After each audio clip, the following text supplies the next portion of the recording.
बोलो वृंदावन बिहारी लाल की, श्री राधा रमण लाल की, श्री राधा वल्लभ लाल की, भागवत महापुराण की, गोवर्धन नाथ की, गिरिराज धरण की, श्याम सुंदर श्री यमुने महारानी की, गंगा मैया की, संकट मोचन श्री हनुमान जी महाराज की, राजा रामचंद्र भगवान की, काशी विश्वनाथ की, सब संतन की, सब भक्तन की, सब विप्रन की, जय जय श्री लाला के बाबा की, बाबा के लाला की, लाला बाबा दोनों की।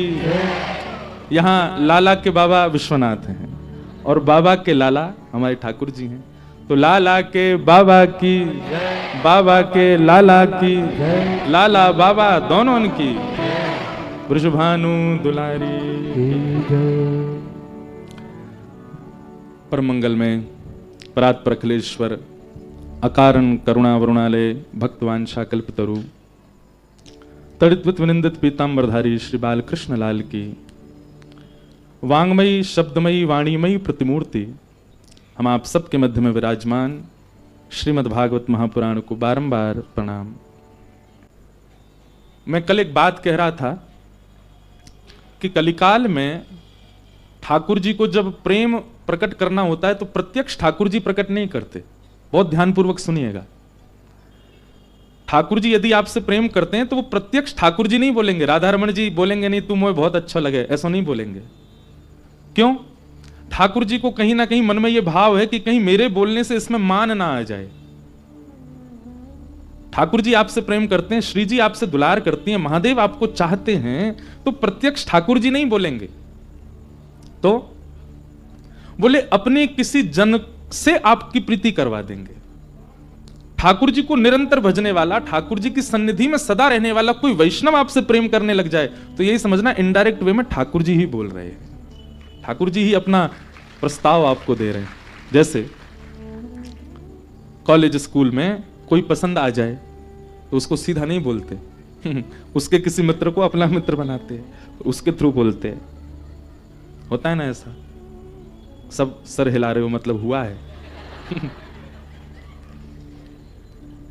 ठीक वैसे ही ठाकुर जी जब आपसे प्रीति करने लगते हैं, प्रेम करने लगते हैं, तो अपने किसी जन को आपके प्रेमास्पद रूप में भेजेंगे और अपने किसी जन का आपसे प्रेम करा देंगे। आपको ठाकुर जी से जन प्रेम, आपको ठाकुर जी के किसी जन से प्रेम हो तब भी मत मानिएगा कि ठाकुर जी को आपसे है।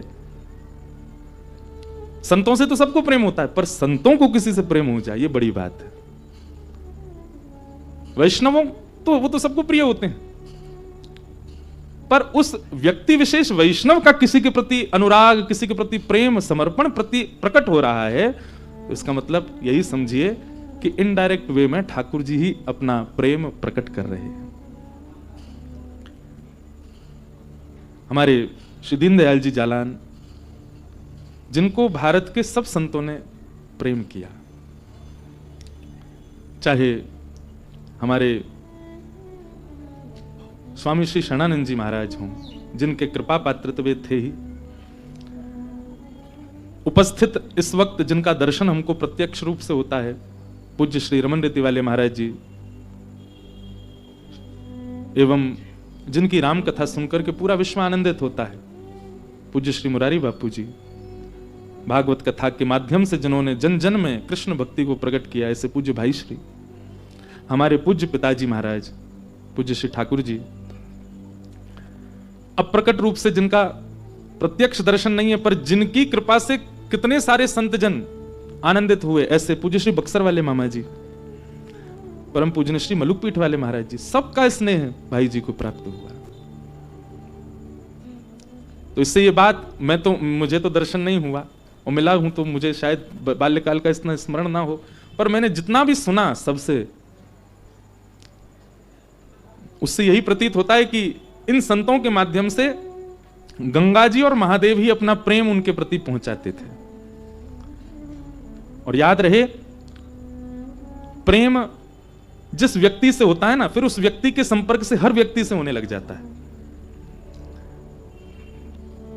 पूज्य श्री भाई जी दीनदयाल जी जालान जी, उन्हीं के प्रेम की सुगंध से आज पूरा जालान परिवार सुगंधित है। और आज भी सब संत जन इस पूरे परिवार को बहुत प्रेम करते हैं, स्नेह करते हैं। हम अभी द्वारिका में थे, परम पूजनीय श्री गोवत्स श्री राधा कृष्ण जी महाराज के ठाकुर जी का उत्सव था, तो उसमें चंद घंटों के लिए, 2-3 घंटे के लिए मैं पहुंचा। मुझसे सब पूछे कहां से आ रहे हो, मैंने कहा रामेश्वरम से। कहां जा रहे हो, मैंने कहा विश्वनाथ। अच्छा देखो कैसी कृपा, रामेश्वरम दक्षिण के ज्योतिर्लिंग, वहां से हम गए द्वारिका, द्वारिका के बिल्कुल बगल में नागेश्वर, द्वारिका में ही है, दूसरे ज्योतिर्लिंग हो गए हमारे। वहां से अब हम आए कहां, विश्वनाथ। 3 ज्योतिर्लिंग यात्रा तो हमारी 31 और 1 के बीच में ही हो गई। 2024 से 25 में मैं कैसे आया, 3 ज्योतिर्लिंगों में होते हुए आया। और उसमें भी 2 धाम, रामेश्वर दक्षिण का धाम है और द्वारिका जो है वो, द्वारिका पश्चिम हुई, पूरब हुई, पश्चिम हुई ना, पश्चिम का धाम। तो वहां मुझसे सबने पूछा, बोले कहां जा रहे हैं अब, मैंने कहा काशी, अब विश्वनाथ के दर्शन करने जा रहे हैं। अच्छा वहां कथा है, मैंने कहा कौन करा रहे हैं, केवल इतना बोलना जालान परिवार।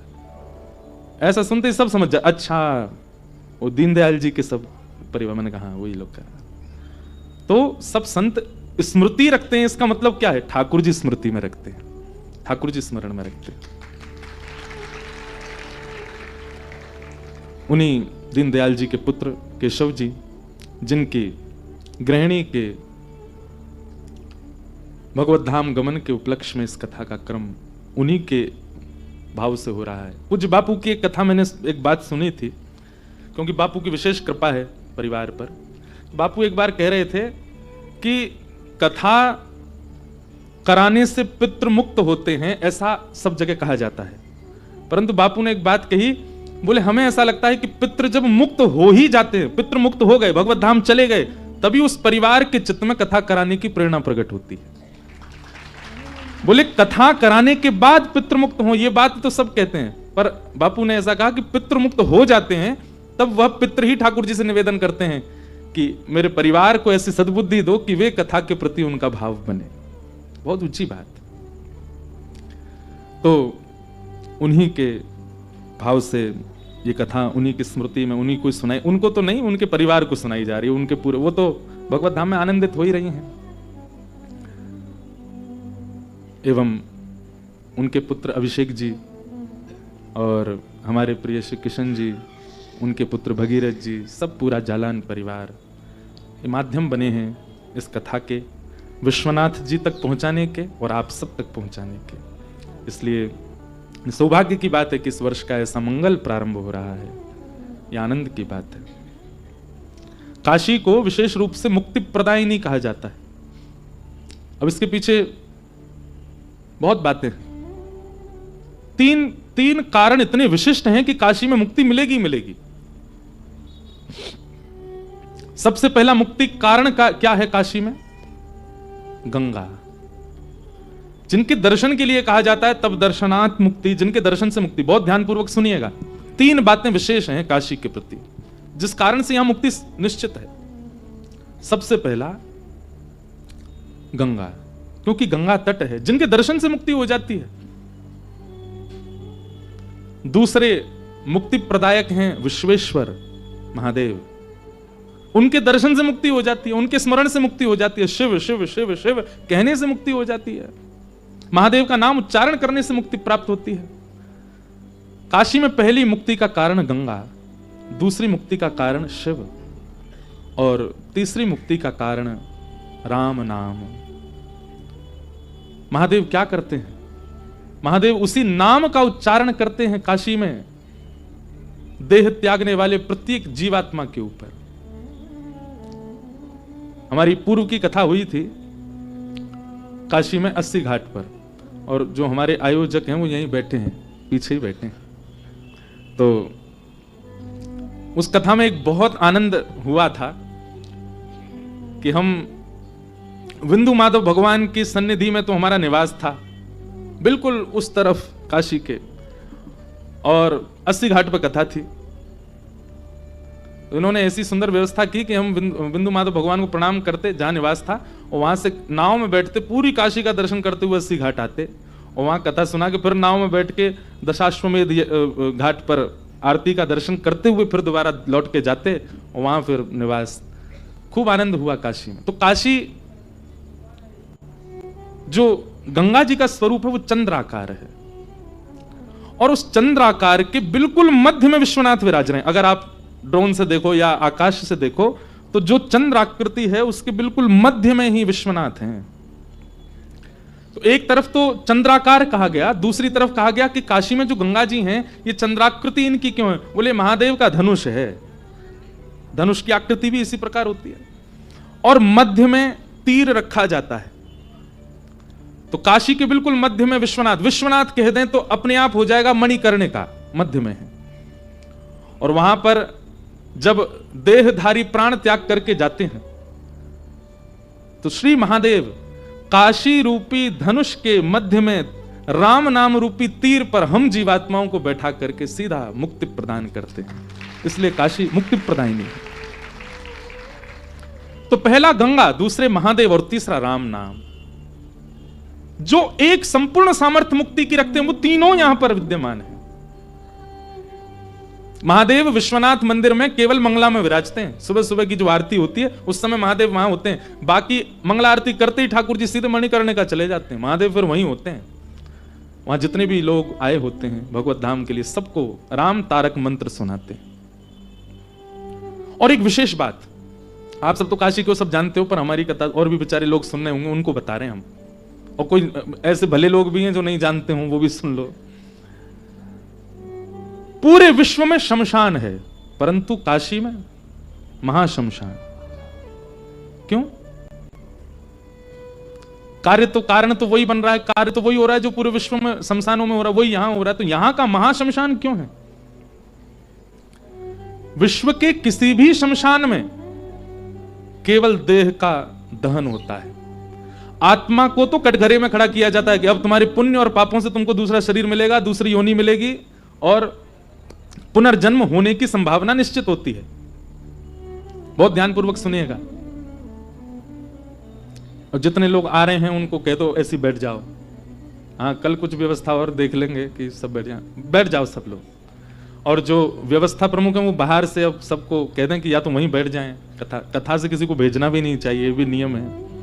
अच्छा, पहले तो एक बात बताएं, पहले ये कथा सार्वजनिक नहीं थी, पहले तो हमने जबरदस्ती सार्वजनिक करवा दी। हमने कहा मैंने कि नहीं सब सुने, आनंद हो। तो सब लोग विराज जाओ। तो महाशमशान क्यों है? सब लोग इधर देखो, यहां देखो, कथा सुनो। अभी हमको आ रही हैं बातें, कहीं भूल गए तो फिर दिक्कत होगी। तो पूरे विश्व में शमशान है, पर यहां महाशमशान, क्योंकि विश्व के शमशान में देह का दहन होता है, देह का चिता पर रख करके संस्कार होता है अंतिम। अन्य शमशानों में देह जल जाता है, परंतु आत्मा, जिसके लिए गीता कहती है नैनम छिंदन्ति शस्त्राणि नैनम दहति पावक, वो अग्नि से जलती नहीं। तो उस आत्मा को क्या किया जाता है? उसको फिर कटघरे में खड़ा किया जाता है, और उसके कर्मानुसार फिर या तो 84 लाख योनियां या फिर पुनर्मानव जन्म कर्मानुसार उसको फिर मिलता है। आत्मा भगवत धाम जाती है, ये कंफर्म नहीं है बाकी के शमशानों में, परंतु काशी के लिए यह बात प्रसिद्ध है कि एकमात्र काशी का शमशान महाशमशान इसलिए है क्योंकि यहां पर मुक्ति केवल शरीर की नहीं, आत्मा की भी होती है। आत्मा का भी सारे कंटक उसके काट दिए जाते हैं और उसको सीधे भगवत धाम, इसीलिए यह महाशमशान है। ऐसे महाशमशान में महादेव विराजे हैं, और कैसे विराजे? आनंद में विराजे। ऐसे महादेव को हम कथा सुनाने के लिए आए हैं। आज प्रथम दिवस है कथा का। महात्म की चर्चा आज भागवत जी की करेंगे, और कल से फिर प्रथम स्कंद से कथा गंगा चलेगी। बीच बीच में महादेव के और कुछ भक्त चरित्र भी आते रहेंगे, क्योंकि हम अभी राम कथा कह के आए हैं रामेश्वरम में, इसीलिए मानस जी की एक चौपाई गा करके कथा में प्रवेश करें। विश्वनाथ मम नाथ पुरारी,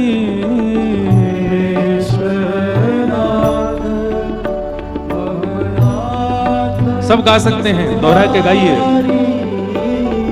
विश्वनाथ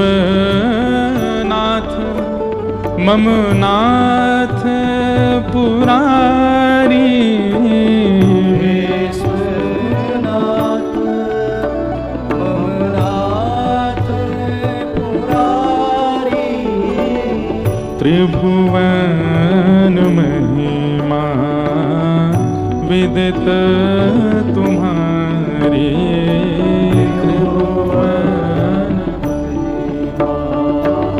विदित तुम्हारी, विश्वनाथ मम नाथ पुरारी, विश्वनाथ मम नाथ पुरारी, त्रिभुवन महिमा विदित तुम्हारी, त्रिभुवन महिमा विदित तुम्हारी, चर और अचर नाग नर देवा,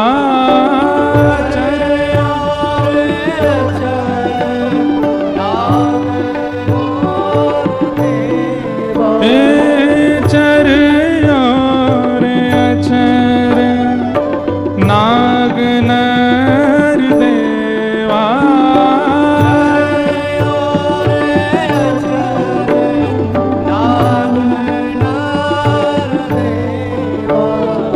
सकल करें पद पंकज सेवा,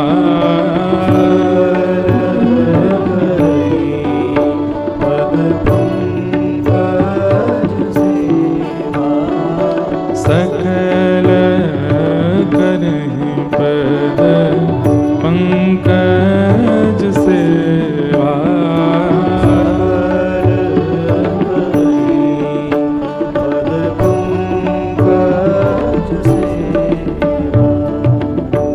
नमः पार्वती पतये हर हर महादेव। ऐसे महादेव के चरणों में आइए कथा रसधारा को प्रारंभ करते हैं। सच्चिदानंद रूपाय विश्वोत्पत्त्यादि हेतवे तापत्रय विनाशाय श्री कृष्णाय वयं नमः।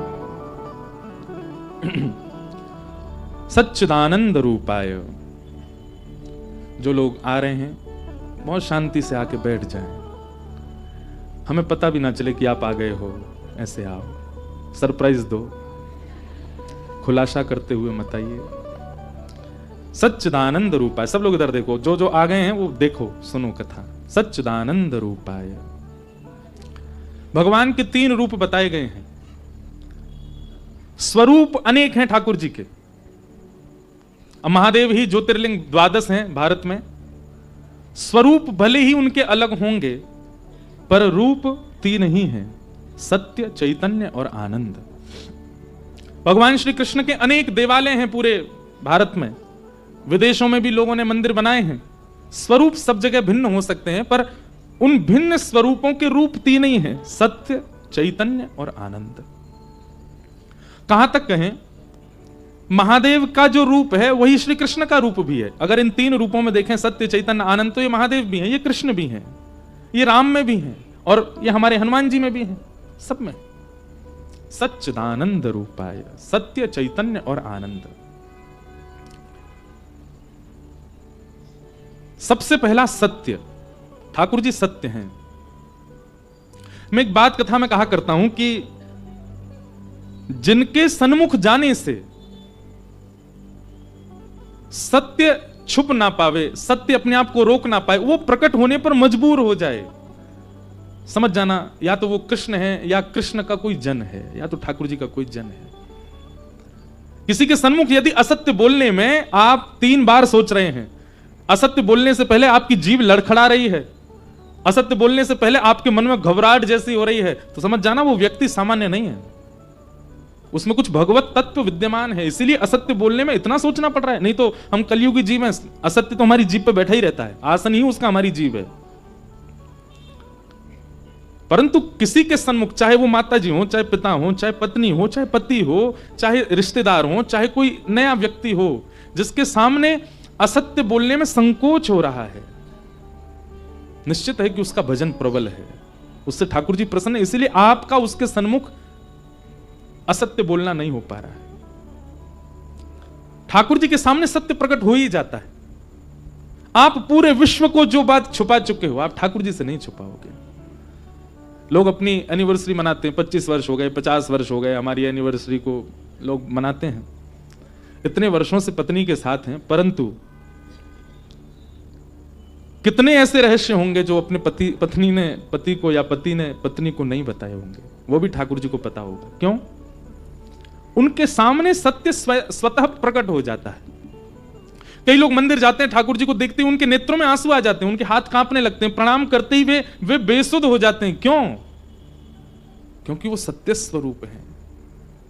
उनके सामने सत्य प्रकट करना नहीं पड़ता, उनके सामने जाते सत्य प्रकट होता है।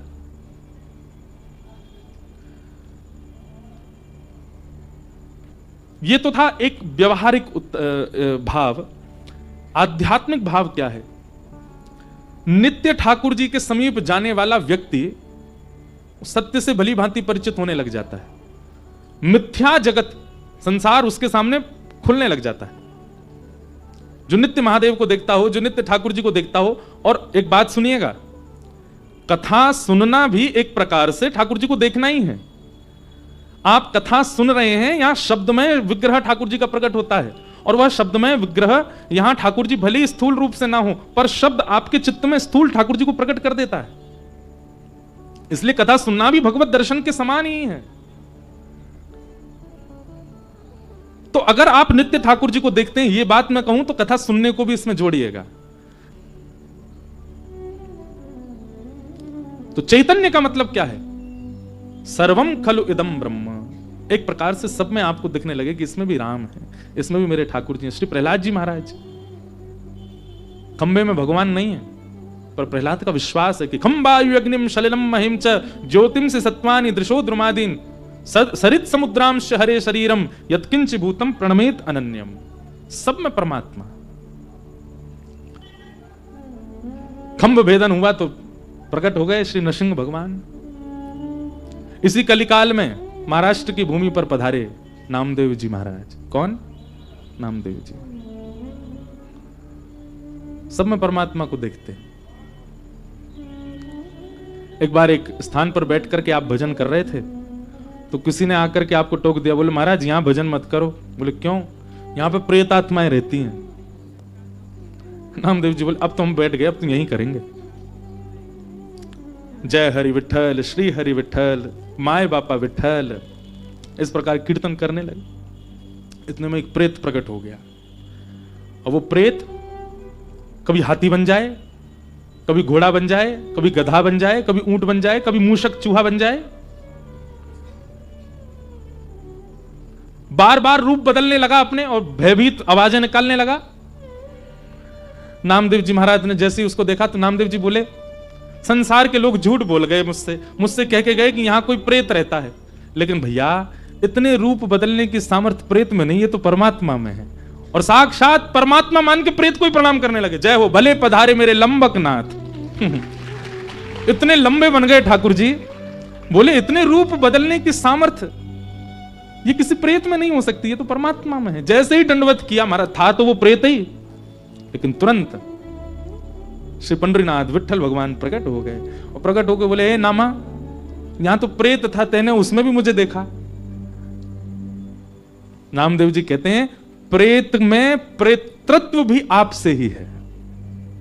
प्रेत की क्या औकात कि वो किसी को डरा सके, उसके अंदर भय दिलाने का जो तत्व है वो भी तो आप ही हो।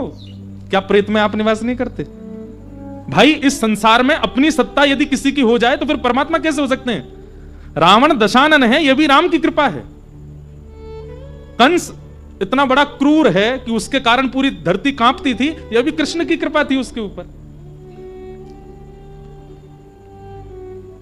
किसी का अपना अस्तित्व नहीं हो सकता। प्रेत में पितृत्व भी आपकी वजह से है ठाकुर जी। यदि आप नहीं होते तो वो कैसे डराता सबको? इसलिए प्रेत का जो पितृत्व है उसको मैं विट्ठल मान करके वंदन करता हूं। पंडरीनाथ भगवान ने हृदय से लगाया, बोले वाह, ऐसी दृष्टि सबकी हो जाए तो मैं सबको मिल जाऊं। लेकिन सबकी दृष्टि ऐसी नहीं बनती।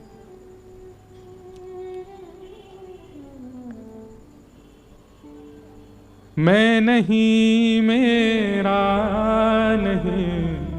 कल मैं जब आया काशी तो मुझे हमारे किशन जी ने ये पंक्ति सुना दी और पूरी रात मेरे मन में यही चलता रहा। बहुत प्रिय पद है और जिनका स्मरण करके मैंने कथा प्रारंभ की उन्हीं का ये भाव, उन्हीं का भाव है ये। हाँ, मैं आज तक गाता रहा पर मुझे कल ही पता चला कि महाराज जी की पंक्ति है। कितना सुंदर भाव है। मैं नहीं, मेरा नहीं, यह तन किसी का है दिया। मैं नहीं, मेरा नहीं, सब लोग गाओ। किसी का है दिया। मैं नहीं, मेरा नहीं, यह तन किसी का है दिया। मैं नहीं, मेरा नहीं, तन किसी का है दिया। जो भी अपने पास है वह धन किसी का है दिया। जो भी अपने पास है किसी का है दिया। देने वाले ने दिया, वह भी दिया किस शान से।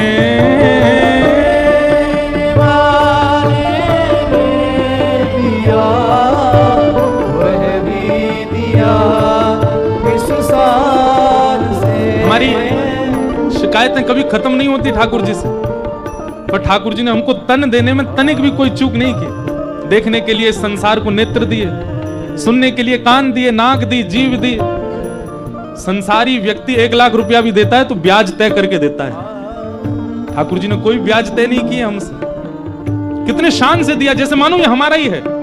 अरे मैंने आपको गाड़ी दी थी 1 महीना के लिए, लेकिन आप तो उसको 120 पे ही दौड़ा रहे हो जैसे तुम्हारी हो। ये काम हम लोग कर रहे हैं इस तन के साथ। इससे कुछ भी खाते हैं, कुछ भी पीते हैं, कुछ भी पहनते हैं। लोग कहते हैं, आजकल के मॉडर्न लोग कहते हैं, आप इतनी रोक टोक क्यों करते हैं कथा वक्ता गण की, ऐसे खाओ ऐसा पियो। अरे हमारा शरीर, हम चाहे जो करेंगे। अरे भाई तुम्हारा नहीं है, यही बात तो है। भाई किसी ने अपनी गाड़ी दी और तुम तोड़ ताड़ के उसको ब्रेकर पर दौड़ा रहे हो 120 पे, तो सामने वाला जब तुमको मिलेगा क्या हाल करेगा तुम्हारा? FIR अलग कराएगा, पुलिस लेकर के जाएगा। इसको मैंने इसके कार्य के लिए गाड़ी दी और ये क्या कर रहा है उसके साथ। आप कुछ भी नहीं खा सकते, आप कुछ भी नहीं पहन सकते, आप कैसे भी नहीं रह सकते, क्योंकि ये तन विश्वनाथ ने दिया है हमको। और किस लिए दिया है? आत्म कल्याण के लिए दिया है। मानव देह अवसर है, निकल लो इस संसार के चक्र से। उसके लिए ठाकुर जी ने मानव बनाया हमको, और हम इससे कुछ भी कर रहे हैं। महादेव लिंगाकार में ही क्यों हैं?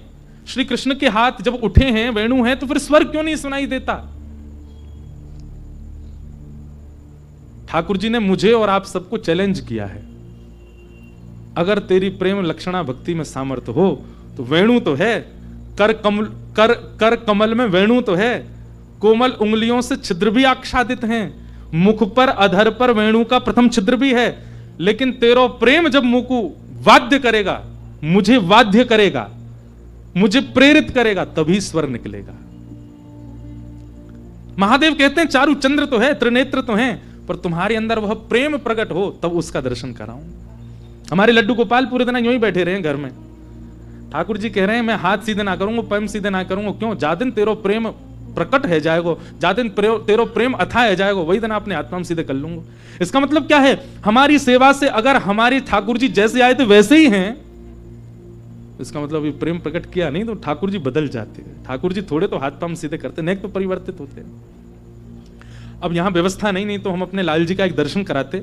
जब हमारे ठाकुर जी आए थे 5 वर्ष पहले, तब का स्वरूप और आज के ठाकुर जी का स्वरूप आप कहोगे ये वो है ही नहीं। जब हमारे लाल जी आए थे तो ऐसे लगते थे जैसे पत्थर पूछ रहा से पत्रे दुबरे। हमारे लाल जी के जिन्होंने दर्शन किए सबको यूं लगती है तो कितने बड़े होंगे, मोटे ताजे तगड़े होंगे, हैं सच में, पर दर्शन में हैं वो छोटे से ही। पर प्रथम दिन का दर्शन, और मैं रोज देखता हूं अपने प्रथम दिन के गिरधर लाल जी और आज के, ऐसा परिवर्तन। गदमदरा से तो गाल फूल गए उनके, नेत्रन में ऐसी रौनक सी आ गई है, कांति ऐसी लगती है अद्भुत। अब जैसे हाथ पांव बिल्कुल खा पी के जैसे खाते पीते घर के बालक हो जाते हैं, ऐसे लाल जी हो गए। पहले कोई वस्त्र धराने से आते ही नहीं थे, इतने छोटे से ठाकुर जी हमारे। अब आप कितने बड़े वस्त्र ले आओ, कैसे भी करके धारण कर लेते। तो चैतन्य, आप जिनकी सेवा करते हैं, केवल नियमित रूप से भोग लगाना, आरती करना, यह आपका कर्तव्य नहीं। आपका कर्तव्य यह है कि जैसे आए ये परिवर्तित होने चाहिए। इनके स्वरूप में थोड़ा तो, भाई बालक जन्म लेता है वो छोटा सा ही होता है, 10 साल हो गए इतना सा ही है, मां को चिंता नहीं होगी? चिंता क्या होगी? पूरा घर परिवार रोएगा, ये बढ़ता ही नहीं, इतना सा ही है। हर दिन उसमें परिवर्तन आए, वो कुछ नया सीखे, कुछ नई क्रिया करे, उसके हाथ पांव थोड़े बढ़े, चलना सीखे, बोलना सीखे, आंखें टिमटिमाए, पूछे कान कहां है तो तुरंत बताए, नाक कहां ये है, जीभ कहां ये है। हर दिन कुछ नया ज्ञान, उसमें परिवर्तन दिखता है, तब परिवार प्रसन्न रहता है, ये हमारा बालक पल रहा है, बढ़ रहा है। सेवा में भी आपका भाव और आपके ठाकुर जी का स्वरूप, इसमें परिवर्तन आना चाहिए, तब आपकी सेवा लग रही है, आप सेवा कर रहे हो, ये बात पता चलती है। ये इसी को कहते हैं चैतन्य। ठाकुर जी का तीसरा रूप क्या है? आनंद। हमारे गुरुदेव एक बहुत अच्छी बात कहते हैं, ठाकुर जी के प्रथम 2 स्वरूप यदि आपने भली भांति पहचान लिए, यानी कि सत्य और चैतन्य, तो तीसरा रूप अपने आप प्रकट होगा। क्या? आनंद। वो सब गाओगे, नंद घर आनंद भयो जय कन्हैया, अवध में आनंद भयो जय रघुवर राम। आनंद। रहते काशी में हैं, गंगा तट पर हैं, फिर भी इतने निराश हताश उदास क्यों? ये तो आनंद वन है, यहां तो महादेव भी आनंद में रहते हैं। आप क्यों इतने निरानंद में हो? क्योंकि आपने महादेव को उस रूप से देखा नहीं, जाना नहीं, पहचाना नहीं, इसलिए निराश हो। तो सत्य परमात्मा को जिस दिन आपने चैतन्य रूप से भज लिया, उसी दिन जीवन में आनंद आएगा। सच्चिदानंद रूपाय विश्वोत्पत्त्यादि हेतवे, विश्व की उत्पत्ति, पालन और संहार, ये 3 क्रिया जिनकी हैं।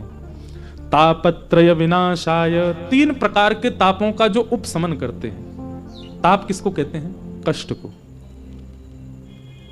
एक बात बहुत ध्यान से सुनिएगा, ठाकुर जी को भजने वाला कष्ट विमुक्त नहीं होता।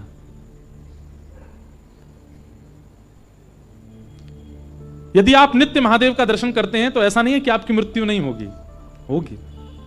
ऐसा नहीं है कि आपको वह पीड़ा नहीं होगी जो एक संसारी व्यक्ति को हो रही है, वह पीड़ा आपके जीवन में भी आएगी। बस महादेव को नित्य आराधन करने से, ठाकुर जी का नित्य आराधन करने से इतनी कृपा आपके ऊपर हो जाएगी कि आने वाली पीड़ा अनुभव में नहीं आएगी, आने वाली पीड़ा आपको झकझोरेगी नहीं, आने वाली पीड़ा से आप परेशान हताश उदास नहीं होगे, सह लोगे। वृक्ष खड़ा है, कितना सुंदर, कितना फलित, कितना पुष्पित है, यह विशेष बात नहीं, आंधी आने पर भी टिका हुआ है, यह विशेष बात है। आप कितने स्वस्थ हैं, कितने पुष्पित, कितने पल्लवित, कितने फलित हैं, इसका मतलब क्या है? कितने धनवान, कितने सुंदर, कितने योग्य हैं, इनसे फर्क नहीं पड़ता। जीवन में आने वाली आंधी से जूझ रहे हैं, डट के खड़े हैं, ये आपके विशेष मानवत्व को प्रकट करता है। मानवत्व धनवान होने से नहीं, सुंदर होने से नहीं। शरीरम स्वरूपम तथा वा कलत्वम, रथश्चारु रुचिरम धनम मेरुतुल्यम, मनश्रेण लग्नम कृष्ण चरणारविंदम, ततः किम ततः किम ततः किम ततः किम। खूब सुंदर शरीर है, खूब सुंदर पत्नी है, खूब अच्छा घर है, खूब बढ़िया संपत्ति है, पर मनश्रेण लग्नम कृष्ण चरणारविंदम, मनश्रेण लग्नम गुरु चरणारविंदम, राम चरणारविंदम। मन यदि गुरु और भगवत सेवा में नहीं गया तो ततः किम, बेकार है, व्यर्थ है, उसका कोई लाभ नहीं। एक मैं कथा सुनाता हूं। दक्षिण में एक जगह है श्रीरंगम, तिरुचिरापल्ली। वहां पर श्री रंगनाथ भगवान विराजमान है, शेष नाग के ऊपर नारायण भगवान पौड़े हैं। उनकी विशेष कथा तो बड़ी मैं नहीं बताऊंगा। वहां पर एक भक्त हुए, उनका नाम था धनुर्दास। क्या नाम था? उनकी कथा मैं सुनाता हूं। धनुर्दास जो थे ना, उनकी पत्नी बहुत सुंदर थी, इतनी सुंदर थी कि संसार तो उनको दिखता ही था। धनुर्दास को भी इतने वर्ष ब्याह को हो गए, वो भी अपनी पत्नी को देखे बिना रहता नहीं, इतनी सुंदर। और उसकी सुंदरता का वर्णन भक्त चरित्रों में ऐसे किया गया कि धनुर्दास खुद पहलवान था, बहुत अच्छा शरीर था उसका, धनवान भी था, सोने के आभूषण पहन करके, रत्न पहन करके रहता था। लेकिन उसकी पत्नी जब बाजार जाती थी तो नियम था धनुर्दास के बिना नहीं जाएगी, वो साथ ही जाएगा। क्यों? वो छतरी लगा के चलता था पत्नी के ऊपर, और वो भी पीछे पीछे नहीं चलता था, पत्नी के ऊपर छतरी लगा के उल्टा चलता था ताकि उसका मुख मुझे दिखता रहे। ऐसा प्रेमी देखा? महाराज, किसी का प्रेम ऐसा होगा भी तो वो संसार के सामने तो छुपा ही लेगा, बाजार में तो ऐसे नहीं घूमेगा। पर धनुर्दास के प्रेम की स्थिति इतनी ऊंची थी कि वो बाजार में घूमता था ऐसे, पत्नी के ऊपर छतरी लगाए उल्टा उल्टा चलता था, उसको देखता हुआ। पत्नी बताती थी आगे गड्ढा है, उछल जाता था उल्टा ही।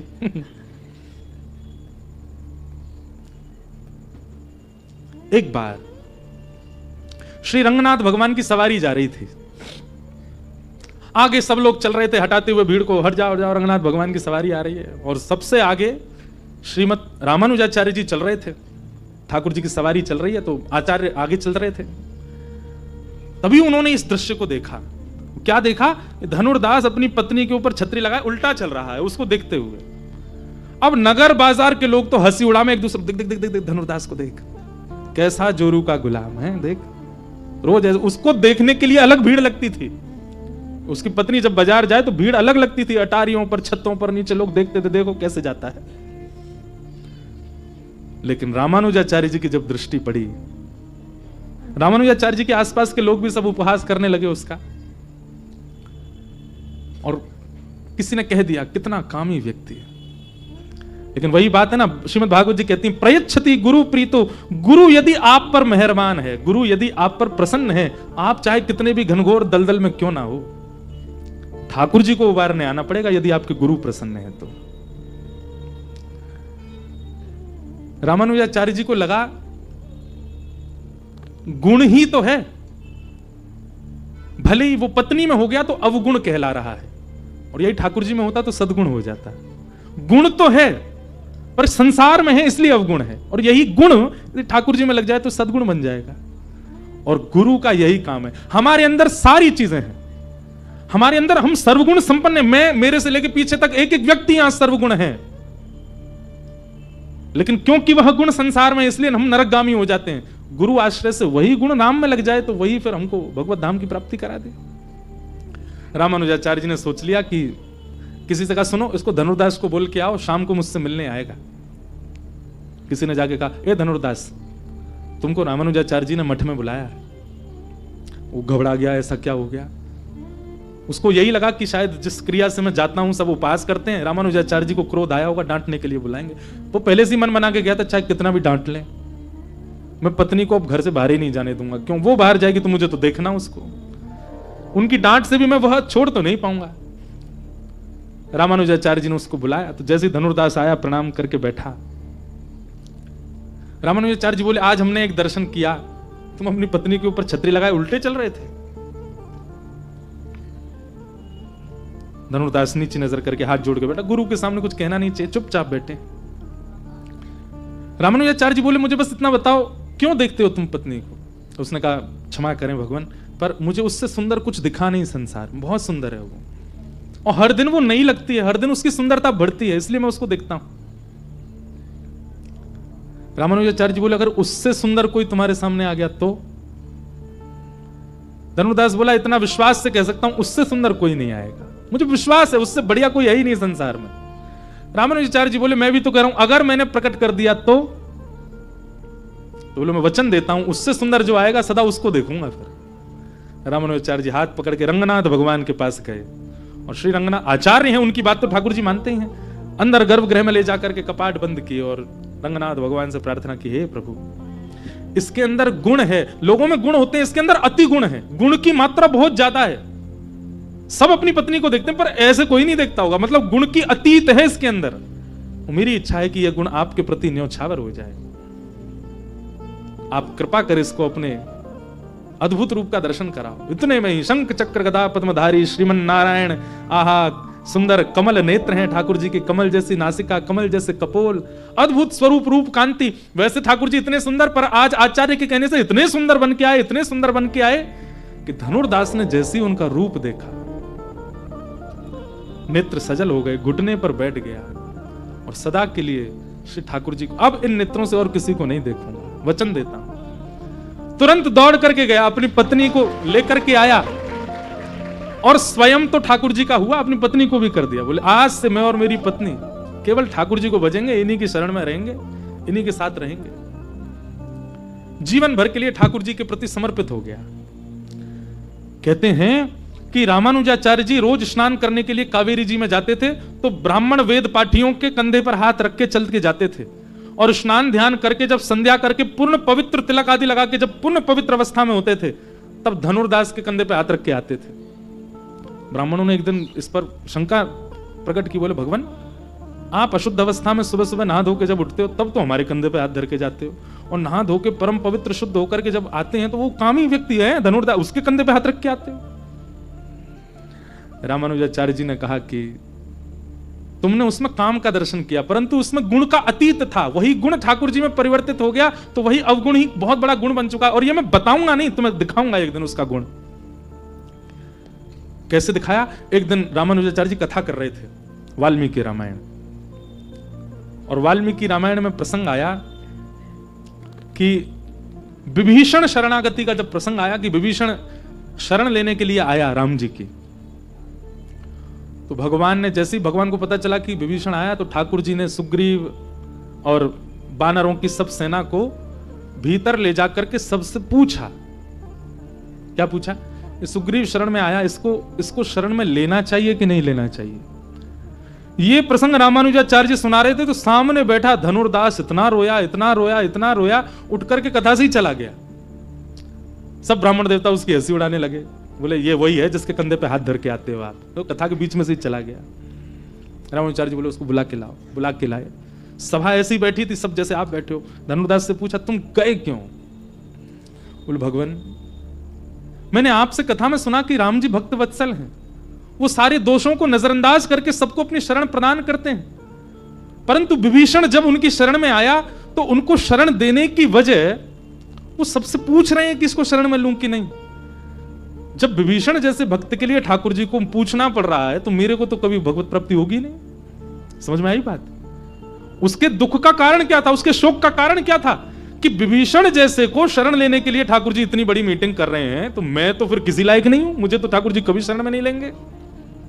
इस बात से मेरे को रोना आ गया, मैं विरह व्याकुल हो गया, मैं उठ के चला गया। तब रामानुजाचार्य जी ने बताया है किसी की ऐसी विरह की स्थिति कि वो विभीषण की स्थिति और अपनी स्थिति को कंपेयर करके कह रहा है कि ठाकुर जी जब उसको लेने में इतनी मीटिंग कर रहे हैं तो मुझे कैसे लेंगे। तब रामानुजाचार्य जी ने कहा कथा पूरी सुनो। बैठा तब बताया कि सुग्रीव ने मना किया कि रक्त तो एक ही है, रावण का ही वंश का है, वो भी कहीं ना कहीं राक्षस तत्व तो होगा, आप उसको शरण मत लो। कई लोगों ने मना किया कि ठाकुर जी आपको परख लेना चाहिए विभीषण को, उसको अभी शरण में नहीं लेना चाहिए। एक प्रकार से मना हो गई सभा में कि विभीषण को शरण नहीं मिलेगी। ठाकुर जी उठ करके बाहर गए, सबको लगा कि इसको ठाकुर जी मना कर देंगे, लेकिन बाहर जाती ठाकुर जी ने क्या किया, सबके मना करने के बावजूद भी विभीषण को उठा करके हृदय से लगाया और हृदय से लगा करके उसको शरण प्रदान की। तब रामानुजाचार्य जी बोले भगवान ने सभा इसलिए नहीं बुलाई कि सबकी बात मान करके भगवान उसको शरण में लेंगे। ठाकुर जी तो उसको शरण लेने का मन पहले ही बना चुके थे। ठाकुर जी तो केवल आसपास वालों की स्थिति परख रहे थे, इन लोगों की स्थिति कैसी हुई है, ये अभी भी अवगुण देख रहे हैं कि नहीं। और ठाकुर जी ने देख लिया कि इनकी दृष्टि अभी भी अवगुण देखने वाली है। ठाकुर जी ने किया वही जो ठाकुर जी का स्वभाव है। शरण गए प्रभु ताहि ना त्यागा। शरण में जो एक बार आया ठाकुर जी उसको त्याग नहीं करते, चाहे वो विश्वद्रोही क्यों ना हो, उसको लेते हैं ठाकुर जी। तो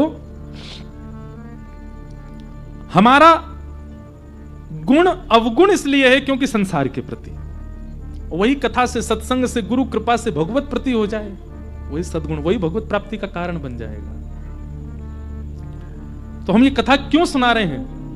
तापत्रय विनाशाय, संसार से मिलने वाली पीड़ा वो भगवत भजन के बाद भी आपके जीवन में आएगी। मुझे भी बुखार आता है, मेरे परिवार में भी कई कलेश होते हैं, भले ही चाहे मैं 365 दिन कथा करता हूं, लेकिन इसका मतलब ये नहीं कि वक्ता हूं तो मेरे जीवन में कोई कष्ट नहीं। पर हां, जिस कष्ट से एक संसारी व्यक्ति टूट जाता है, बिखर जाता है, वह कष्ट भी जीवन में आने पर भगवत कृपा से वह स्थिति नहीं होती।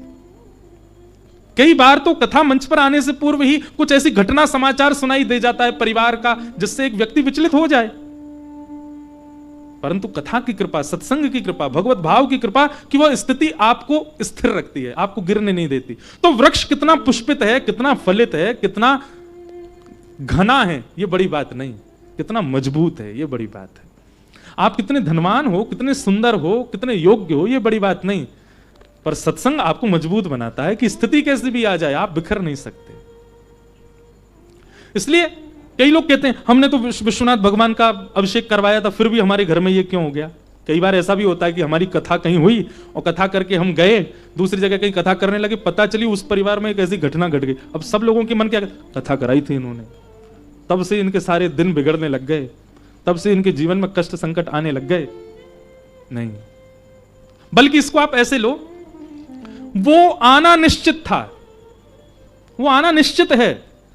पर जब ठाकुर जी देखते हैं ना कि कोई भक्ति पथिक हो गया है, तो ठाकुर जी कहते हैं देखो एक बात सुनना, हमारे 100 वर्ष की आयु बताते हैं पर जीता कोई नहीं, बहुत कम है जो 100 जी ले। 100 वर्ष के जीवन को विभाजित किया जाता है। जब ये 20 साल का होगा तब कुछ महीने के लिए कष्ट आएगा, फिर जब ये 28 वर्ष का होगा तब इतने दिन के लिए इसके जीवन में विपत्ति आएगी, फिर ये जब 40 का होगा तब ऐसा होगा, फिर 60 का होगा तब ऐसा होगा। हमारे जीवन के हर साल, हर 10 साल, 5 साल में, 4 साल में, 2 साल में एक संकट निश्चित लिखा है पहले से ही, और वो आपकी अंतिम पीड़ा तक उसका पूरा कोटा पूरा करना ही पड़ेगा आपको। और जितना रह जाएगा, मान लीजिए 80 साल में आपको कुछ भोगना था और आप भगवत धाम ही चले गए 75 में, तो फिर 80वां जो लिखा हुआ है वो भोगने के लिए आपको अगला जन्म लेना पड़ेगा। ये अधूरा रह गया इसका, तो वो जो होमवर्क अधूरा रह गया उसकी पूर्ति के लिए ठाकुर जी फिर भेजेंगे विद्यालय में, संसार में, जाओ उसको करके आओ। लेकिन व्यक्ति जब शरणागत हो जाता है ठाकुर जी के, व्यक्ति जब अधीन हो जाता है ठाकुर जी के, व्यक्ति जब भजने लगता है ठाकुर जी को, तो ठाकुर जी पता है क्या करते हैं? पूरे 80 वर्ष में विभाजित जो कष्ट था उन सबको समेट के एक साथ भोगवा देते हैं। जो इतने लंबे जीवन में भोगना था वो ठाकुर जी 2-3 वर्ष में ही भोगवा करके खत्म कर देते हैं कोटा।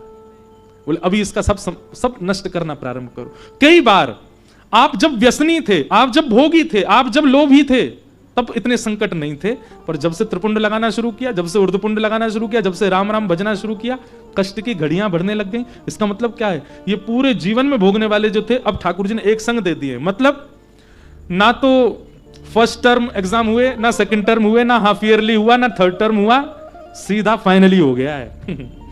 तो फाइनल एग्जाम दे देते हैं, बोले बाकी कुछ नहीं करना, तुम तो सीधा ग्रैंड फिनाले करो, बाकी सब क्यों करना है।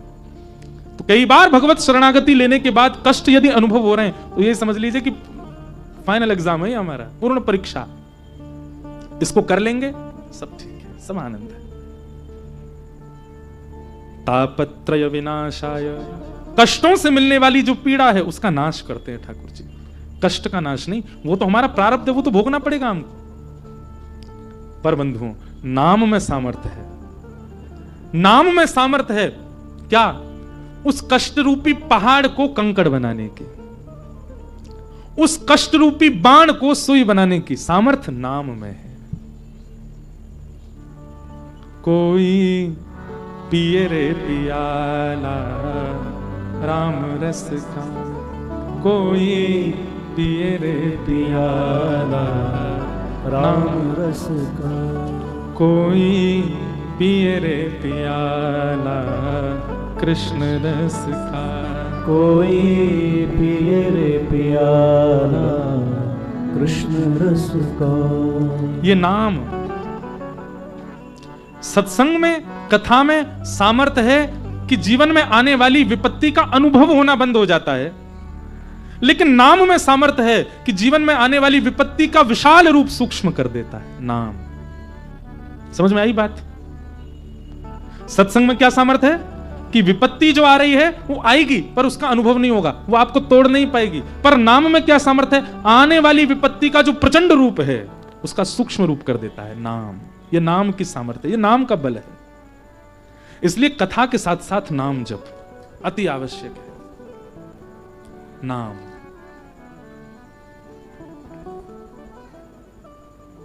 नाम आवश्यक है। चाहे राम नाम का आश्रय लो, चाहे कृष्ण नाम का आश्रय लो, चाहे शिव नाम का आश्रय लो।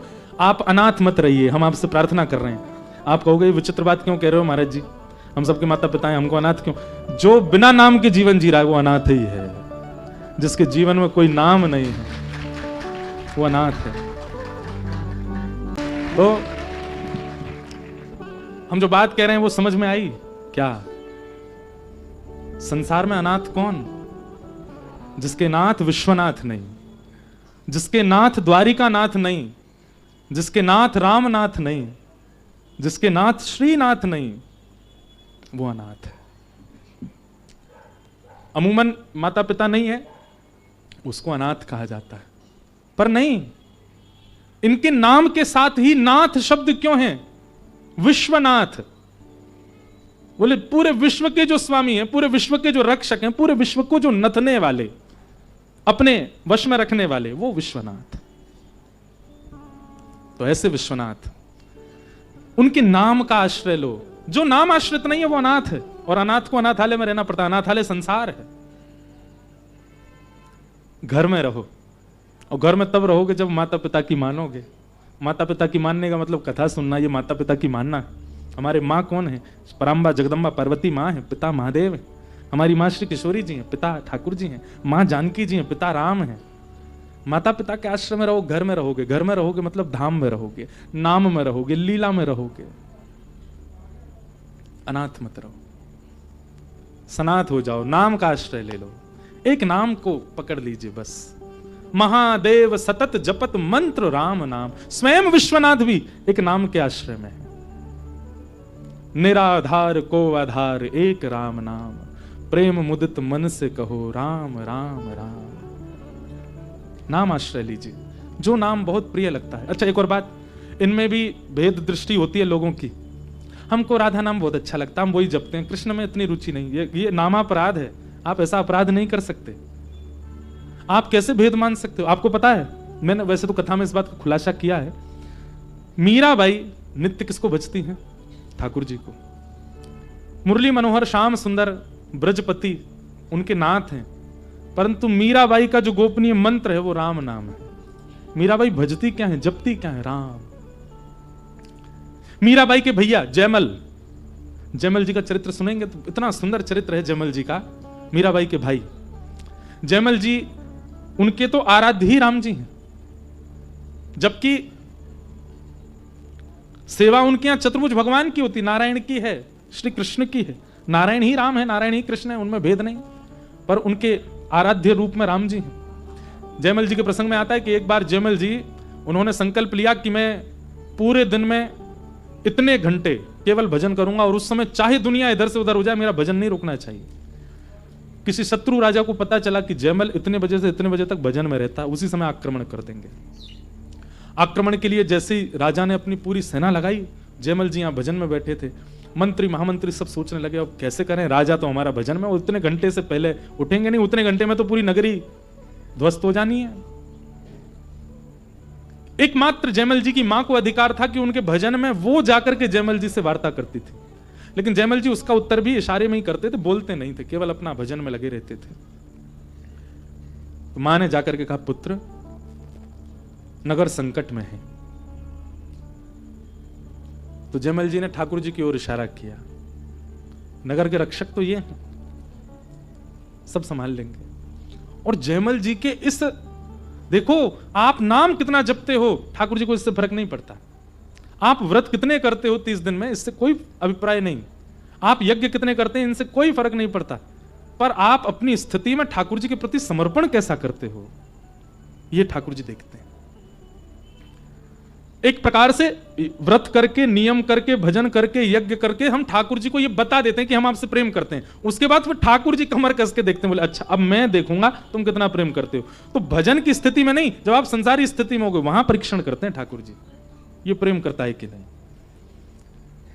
जयमल जी 4 घंटे भजन करते हैं, ये तो केवल उनका प्रतीक ठाकुर जी को बताने का था कि मैं आपसे प्रेम करता हूं। अब ठाकुर जी ने परीक्षा ली, उन्हीं 4 घंटों में नगर पर आक्रमण करवा दिया। अब देखते हैं जयमल का प्रेम। और जयमल जी इशारा करते हैं, रक्षक तो ठाकुर जी, मुझसे क्या आप लोग उम्मीद लगाते हो।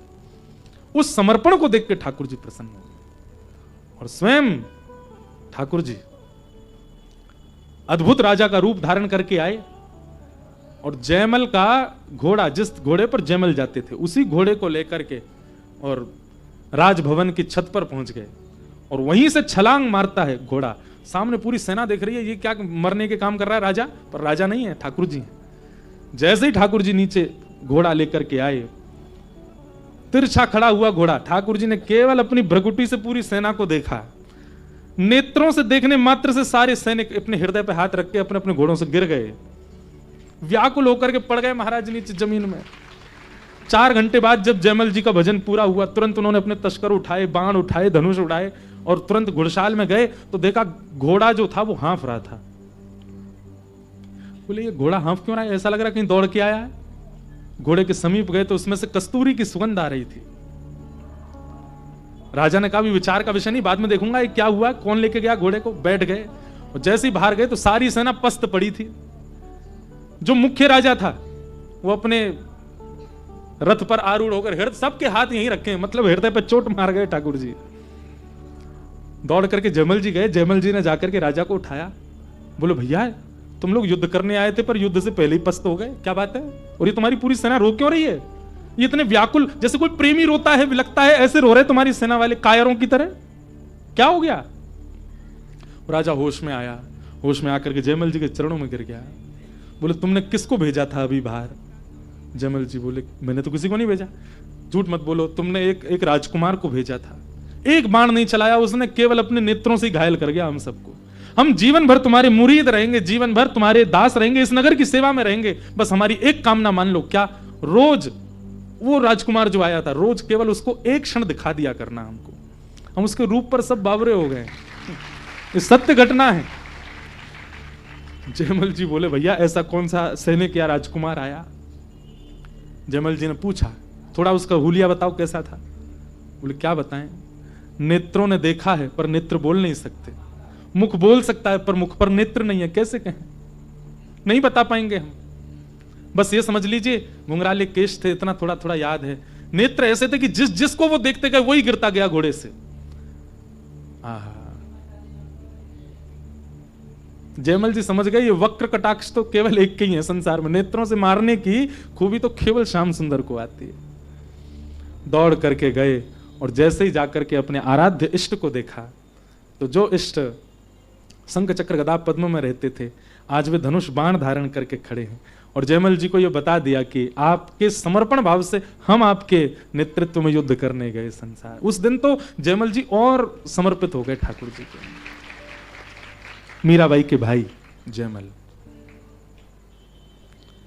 तापत्रय विनाशाय श्री कृष्णाय वयं नमः। इसलिए भैया नाम आश्रित हो जाओ। आज इस कथा में अभी एक ही दिन निकला है साल का, दूसरा दिन आ गया, आज से एक नाम आश्रय ले लो और भेद मत करिएगा। सब नाम के प्रति सम्मान, पर एक नाम आपका इष्ट हो जाए, एक नाम आपका आराध्य हो जाए। तो इस प्रकार महात्मा की चर्चा में तो हम जा ही नहीं पाए, एक ही श्लोक ही हो पाया इतनी देर में। संपूर्ण चर्चा को मैं सूक्ष्म में सुना करके आज के विषय को विश्राम दूंगा। कल से कथा का समय सुबह 10 बजे से है, 10 बजे से लेकर के और 1 बजे तक, और आनंद आ गया तो और लंबा चलेगा। आप सब लोग समय से आ जाना। और भले ही इस कथा का स्थान आप लोग खड़े हैं, कई लोग बेचारे पहले समय से खड़े होकर सुन रहे हैं, पर क्षमा, आप लोग बिल्कुल निश्चिंत रहिए। हाँ, कल आप लोग जिस तरीके से खड़े होकर सुन रहे हैं, हमको लग रहा है खड़े ही रहो, बैठो मत। जरूरी नहीं है, कथा मिलनी चाहिए, चाहे जैसे मिल जाए। आप लोग खूब आनंद से देखो, कैसे सुई गिर दो तो आवाज आ जाए, इतने शांति से सब बैठे हो, अच्छा है। भाव से सब लोग सुनो। महात्मा की चर्चा हम पूर्ण कर देते हैं। भागवत का महत्व बताया गया। तो प्रसंग आता है कि नारद जी महाराज पृथ्वी पर भ्रमण करने आए। तब पृथ्वी पर आपने देखा कि पृथ्वी की जितनी महिमा हम सुनते हैं वैसी तो पृथ्वी बिल्कुल भी नहीं है, सब कुछ उल्टा सुल्टा है पृथ्वी में। अब क्या क्या उल्टा सुल्टा है आप सबको पता ही है यहां पर, लेकिन उसका वर्णन किया गया। क्या?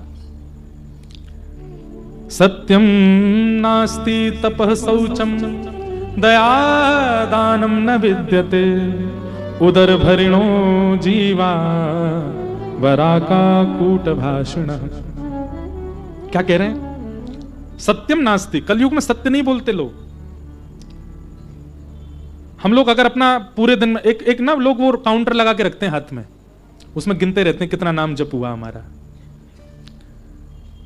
मैं कभी कभी कहता हूं कि वो काउंटर नाम जप के लिए अच्छी बात है, एक काउंटर सब लोग लगाओ और आप जितनी बार झूठ बोलते हैं उतनी बार दबाओ। जितनी बार किसी के हृदय को दुखाते हैं, आपको पता तो होता है कि सामने वाले का हृदय दुखा है, दबाओ। जितनी बार पत्नी से या पति से या बच्चों से ऊंचे स्वर में बात करो जिससे वो भयभीत हो जाएं, दबाओ। किसी के साथ छल करो, कपट करो, दबाओ। और हर महीने की 30 तारीख को जैसे ऑडिट होता है वैसे उसको देखा करो 30 दिन में आपने कितने पाप किए, आपका हृदय कांप जाएगा। और नियम है, एक बार करके देखिए, 1 महीना आप वो रखना ही पड़ेगा आपको। आपका नियम होना चाहिए अंगूठी की तरह, रोज पहनो। दुनिया को लगेगा आप नाम जापक हो, पर नाम मत जपना, आप उसमें अपने अवगुण जपो। हम सबको पता होता, इससे 2 काम होंगे। पहला, 1 महीना धारण करने में आपको अपनी गिनती पता चलेगी कि आप कितने पानी में हो। और दूसरा, वो काउंटर स्पर्श होगा ना जब आपसे, उसका भार इतना लगेगा आपको 1 महीना बाद कि जब भी क्रोध आएगा वो काउंटर का भार और भार लगेगा, आपका क्रोध अपने आप रुकेगा। जब भी किसी के हृदय को ठेस पहुंचाने की भावना आपकी प्रकट होगी, वो काउंटर अपने आप आपको इंडिकेट करेगा, बोले यहां संख्या बढ़ रही है। धीरे धीरे धीरे धीरे अपने आप अवगुण से वो काउंटर की जो गिनती है ना, 1 महीना में जितनी हो, अगले महीने की प्रथम तारीख से ही वो गिनती कम होनी चाहिए आपकी। उसका प्रयास करो, परिवर्तन ऐसे करो। मैं तो एक बात कहता हूं, कई लोग मुझसे कहते हैं नाम जप कितने करने चाहिए महाराज जी। मैंने कहा ये तो वो वैसा प्रश्न हो गया कि मैं आपको कितना प्रेम करूं, बताओ। कोई गिनती है प्रेम की? कोई पैमाना है? कोई स्केल है? कोई नापने की वस्तु है? नाम यथाशक्ति जितना कर सको उतना करो, उसको गिनिए मत, उसको गिनना नहीं चाहिए। जिनको गिनना चाहिए उनको तो बिल्कुल नहीं गिनते। क्या? अवगुण, उनकी तो गिनती नहीं है। लोग बाग जो बोल देते हैं ना, हम 2 लाख नाम करते हैं, हम 1 लाख नाम करते हैं, हम 10,000 नाम करते हैं। इससे बढ़िया आपने ये गिनती की होती कि आपने गलत कितना किया। उसकी गिनती नहीं करता व्यक्ति। एक बात आप बिल्कुल निश्चित मान लीजिए, जिस दिन आप अपने अवगुणों की गिनती करना प्रारंभ कर देंगे, उसी दिन आपके अवगुण आपको छोड़ के जाने लग जाएंगे। नजरअंदाज यदि किसी रोग को किया जाए तो वो रोग बढ़ता है, और उसी रोग पर दृष्टि डाली जाए, उसी रोग की चिकित्सा की जाए तो रोग जाता है। हमारे अवगुण, हमारा क्रोध, हमारा काम, लोभ, ये सब हमारे रोग हैं। इनको हमने नजरअंदाज कर रखा है। ये उतने ही पनप रहे हैं, ये उतने ही पल रहे हैं, ये उतने ही बढ़ रहे हैं। इन पर दृष्टि डाला करो, इनको ज्यादा देखा करो, गुण कम देखो अपने। तो नारद जी ने आकर के पृथ्वी पर देखा कि सब बिल्कुल विचित्र है। तब नारद जी महाराज वृंदावन गए, और वृंदावन में यमुना तट पर नारद जी ने एक वैचित्र देखा। क्या? कि एक परम सुंदरी युवती और उसकी गोद में 2 वृद्ध लेटे। पूछा, आप कौन हैं? तब उस युवती ने अपना परिचय दिया, मैं भक्ति, और ये दोनों मेरे पुत्र ज्ञान और वैराग्य। कलयुग के प्रभाव से ज्ञान और वैराग्य जर्जर हो गए हैं, पर वृंदावन आकर के मैं अभी भी युवा हूं। वृंदावन भक्ति में युवा है, वृंदावन में भक्ति युवा है, पर ज्ञान वैराग्य पूरे विश्व में वृद्ध हो चुका है। किसी में ज्ञान नहीं है, वैराग्य है नहीं। अब ज्ञान और वैराग्य की विशिष्ट परिभाषा वो मैं कल दूंगा कथा में, क्योंकि उसमें समय बहुत लगेगा। पर ज्ञान और वैराग्य जब तक वृद्ध रहेंगे, एक बात लिख लीजिएगा, तब तक आप भक्ति युक्त होकर के भी प्रसन्न नहीं रह पाओगे। ये तो वही बात हो गई कि आपके घर में एक माता जी आई, अपने 2 बच्चों के साथ आई, आपने माता जी को तो बढ़िया व्यवस्था कर दी, बच्चों को कुछ पूछ भी नहीं रहे। तो मां की भले कितनी भी व्यवस्था की हो, मां के लिए सबसे अच्छी व्यवस्था उसके पुत्रों की प्रसन्नता। हम लोग तिलक लगाते हैं, कंठी पहनते हैं, नाम जप करते हैं, गुरु आश्रित हो गए, कथा सुनते हैं, मतलब भक्ति को प्रसन्न करने वाली सारी क्रियाएं कर रहे हैं। पर भक्ति के 2 पुत्र ज्ञान और वैराग्य, उनको चित्त में स्थान नहीं देते, भक्ति कैसे प्रसन्न रह सकती है? इसलिए ज्ञान और वैराग्य आवश्यक हैं चित्त में। थोड़ा सा बता दूं, ज्ञान और वैराग्य क्या है। अपने जीवन की स्थिति में सही और गलत की पहचान को ज्ञान कहते हैं, बहुत पोथी पढ़ने वाले को ज्ञान नहीं कहते। कबीरदास काशी में पोथी पढ़ने वाले नहीं थे, पर फिर भी ज्ञानी थे। क्यों? विवेक बुद्धि जागृत थी उनकी। तो ज्ञानी होने का मतलब बहुत पता होना नहीं होता, ज्ञानी होने का मतलब विवेकी होना होता है। गाड़ी चलानी सबको आ जा, कई बार नया नया ड्राइवर होता है, नए नए घर के बालक सीखते हैं गाड़ी, हाईवे पे उनको भी नहीं दी जाती। क्यों? इसको पता तो है कि एक्सीलरेटर है, ये इसको पता है कि ब्रेक है, इसको पता है गियर है, इसको पता है स्टीयरिंग है, इंडिकेटर है, सब जानता है गाड़ी के बारे में, पर अपनी अभी उतना विवेकी ड्राइवर नहीं बना कि इसको हाईवे पे गाड़ी दी जाए। मतलब ज्ञान तो है, पर उस ज्ञान का अगर विवेक नहीं है, विवेक मतलब ज्ञान तो है पर ज्ञान को जीवन में इंप्लीमेंट नहीं किया है, विवेक नहीं है, तो आप अज्ञानी ही माने जाओगे। उस ज्ञान का अपने जीवन में लागू होना, उस जीवन में स्वीकारीकरण होना, उसको विवेक कहते हैं। और वह विवेक बिन सतसंग विवेक न होई, राम कृपा बिन सुलभ न सोई। बिनु सत्संग विवेक न होई। वो विवेक सत्संग से होगा जो आप कर रहे हो, ये विवेक ही बनाता है। राम कृपा बिन सुलभ न सोई। ये सत्संग राम जी की कृपा के बिना नहीं मिलता। इसलिए विवेक यानी कि ज्ञान यानी कि भक्ति का पुत्र, उसको जीवन में लाइए। सही और गलत की पहचान आपके जीवन में होनी चाहिए। 31 दिसंबर की रात्रि आप कहां थे, वो आपका विवेक बताता है। आप सत्संग में थे या ऊधम में थे? अब यहां के तो सब यही बोलेंगे सत्संग में थे, पर आप जहां थे उससे आपकी विवेक बुद्धि पता चलती है। अपने जन्म दिवस पर आप कहां थे, उससे आपकी विवेक बुद्धि पता चलती है। अपने विवाह को आपने किस प्रकार किया, वो विवेक बुद्धि है। आप माता पिता के प्रति आप कैसा प्रेम भाव रखते हैं, वो विवेक बुद्धि है। अपना प्रत्येक जीवन में नियम कैसा धारण किया, वो विवेक बुद्धि है। और वो विवेक बुद्धि सत्संग से आती है, और सत्संग राम जी की कृपा से आता है। मैं ना यहां इस मंच पर बैठ के बोल सकता हूं, ना आप यहां बैठ के सुन सकते हो, यदि राम जी की दृष्टि हम पर नहीं हो तो। उनकी कृपा है तभी आप बैठे हो यहां पर। पता तो आपसे ज्यादा लोगों को होगा काशी में कथा हो रही है, पर बहाने भी उन पर बहुत होंगे ना आने के। सर्दी बहुत है, कौन जाए इतनी दूर। वहां जाएंगे, बैठना पड़ेगा। यहां तो सोफा पर लेट के चाय पी के भी सुनी जा सकती है घर बैठे बैठे, वहां जाके तो बैठना पड़ेगा, हाथ पांव मोड़ के बैठना पड़ेगा। अब भीड़ होगी, कहां बैठेंगे, जगह मिलेगी नहीं मिलेगी, सब बात आएंगी। पर विवेक बुद्धि जिसकी जागृत है, वो लीव डाल के बैठाओ, कथा में आएगा, मुझे सुनना है। विवेक बुद्धि आपके जीवन में आप किस चीज को चुनते हैं, उसको विवेक कहा जाता है। और वो विवेक सत्संग से आता है, सत्संग राम जी की कृपा से आता है। तो भक्ति के प्रथम पुत्र का नाम क्या है? ज्ञान यानी कि विवेक। और भक्ति के दूसरे पुत्र का नाम क्या है? वैराग्य। और वैराग्य का मतलब वस्तु का त्याग नहीं, वस्तु के प्रति जो आपकी लालसा है, उस लालसा का त्याग, वो वैराग्य।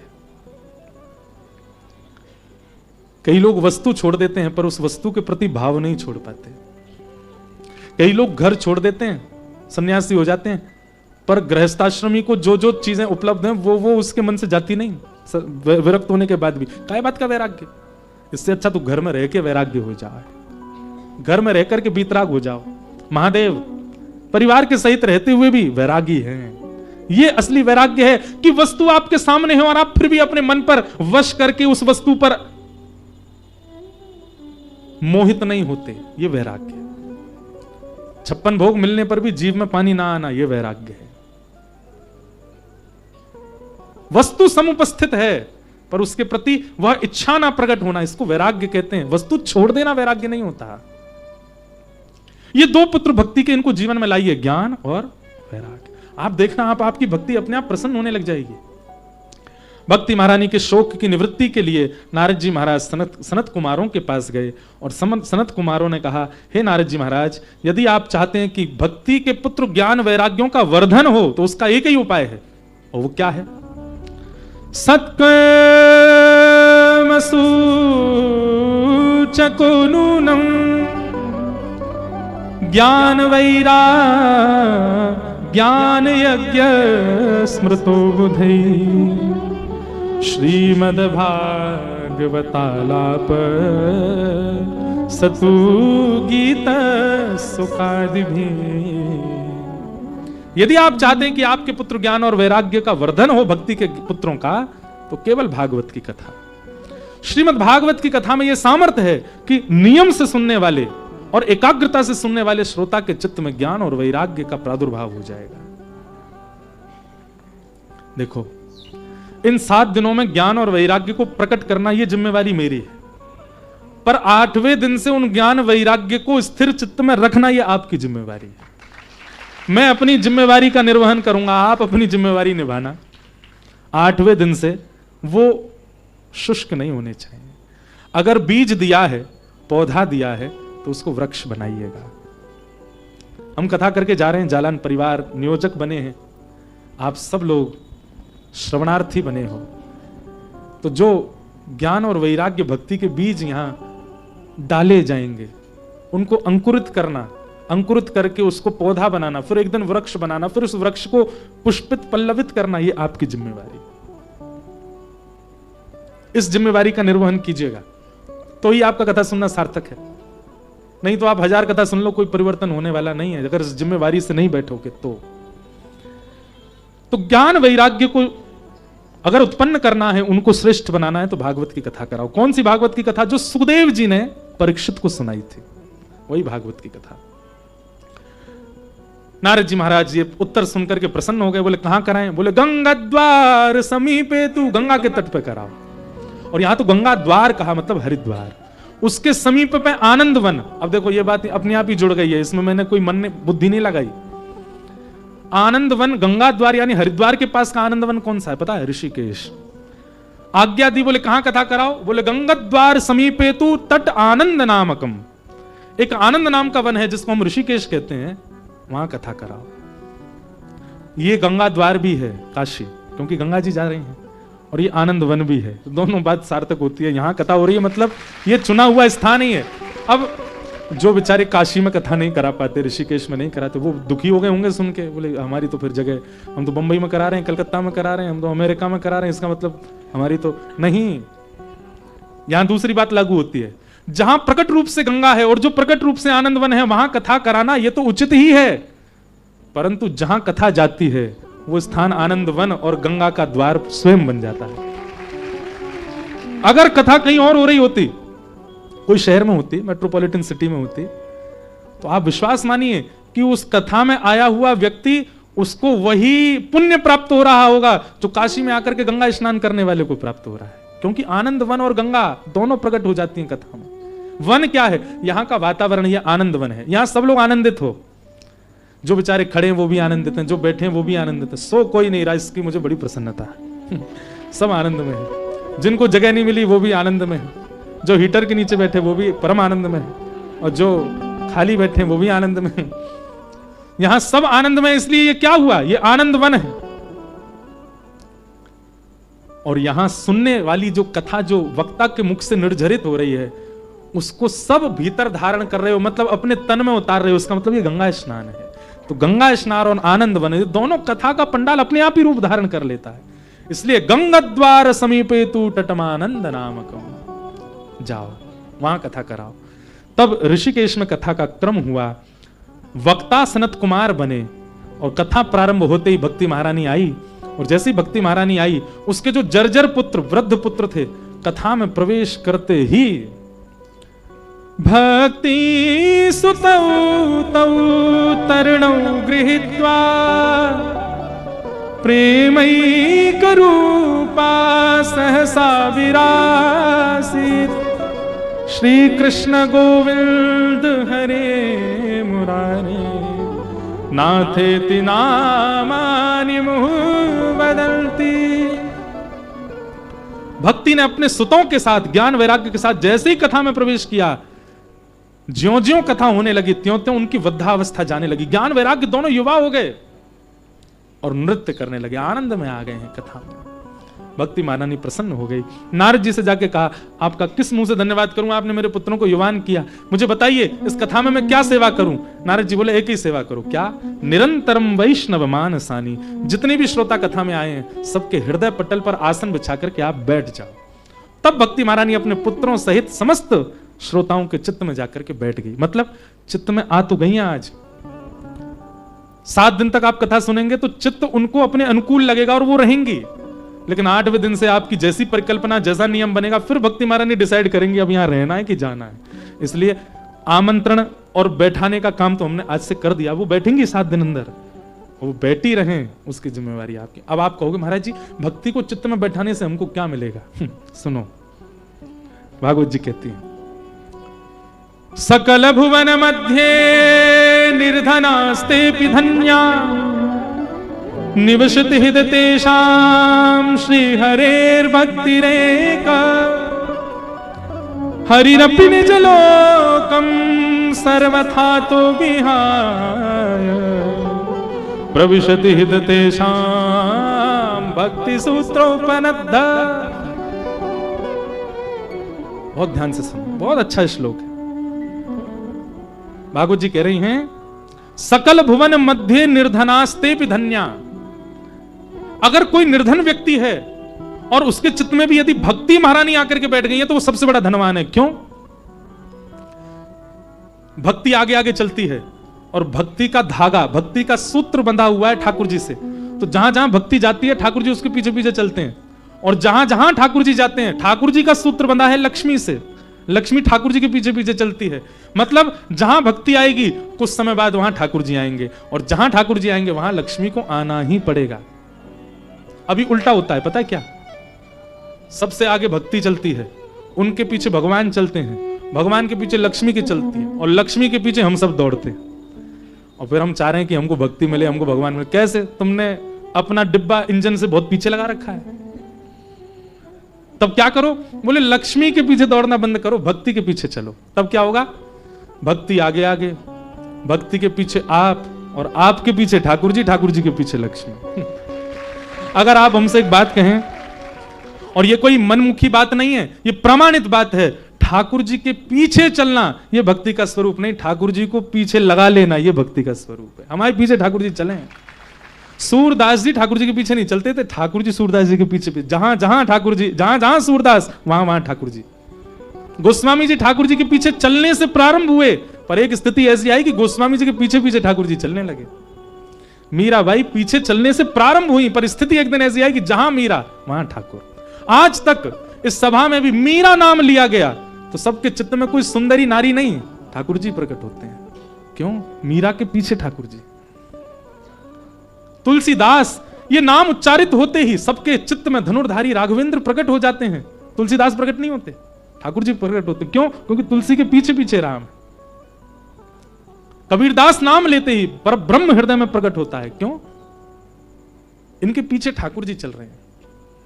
वैसे सत्य बताएं तो भक्ति का स्वरूप यही होना चाहिए कि फिर हमारी चर्चा जहां हो उस चर्चा में ठाकुर जी प्रकट हो जाए। यही हमारी भक्ति का स्वरूप हो। हमारे दीनदयाल जी जालान, उनका नाम ऐसा ही है। उनका नाम सभा में बोलते ही गंगा जी का स्नान अपने आप प्रकट हो जाता है, काशी विश्वनाथ प्रकट हो जाते हैं। उनका जो भी भाव संतों के प्रति और उनके जो नियम थे, हमारे एक पंडित जी महाराज काशी में पढ़े, कल बता रहे थे, बोले महाराज जी जब वो सुबह सुबह उनको देखते थे तो ऐसा लगता था कोई साधु जा रहा है, कोई अत्यंत ज्ञानी, कोई बहुत श्रेष्ठ, कोई महापुरुष जा रहा है। बाद में पता चला कि नहीं, तो सदगृहस्थ हैं। उनका स्वरूप ऐसा था कि स्वरूप से विश्वनाथ प्रभु अपने आप याद आ जाते थे। ये जीवन की सार्थकता कि हमारा नाम लेने से हमारी याद नहीं आई, ठाकुर की याद आ गई। हमारा नाम लेने से धाम की याद आ गई, हमारा नाम लेने से भक्ति प्रकट हो गई। ये हमारी सार्थकता। पूज्य बापू का नाम लेने से कथा अपने आप चित्त में घूम जाती है। भाई श्री का नाम लेने से अपने आप भागवत याद आ जाती है। हमारे मलुकपीठ वाले महाराज जी का नाम लेते गैया याद आ जाती है। हमारे परम पूजनीय श्री प्रेमानंद जी महाराज का नाम लेते ही श्री किशोरी जी याद आ जाती हैं। विनोद बिहारी दास बाबा बरसाने वाले, इनको नाम लेते ही बरसाना याद आ जाता है।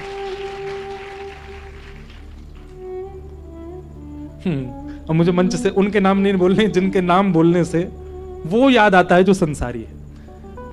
जिसका नाम बोलने से रुपया दिखाई दे वो संसारी, जिसका नाम बोलने से संसारी वस्तु दिखाई दे, संसार के भोग विलास दिखाई दे,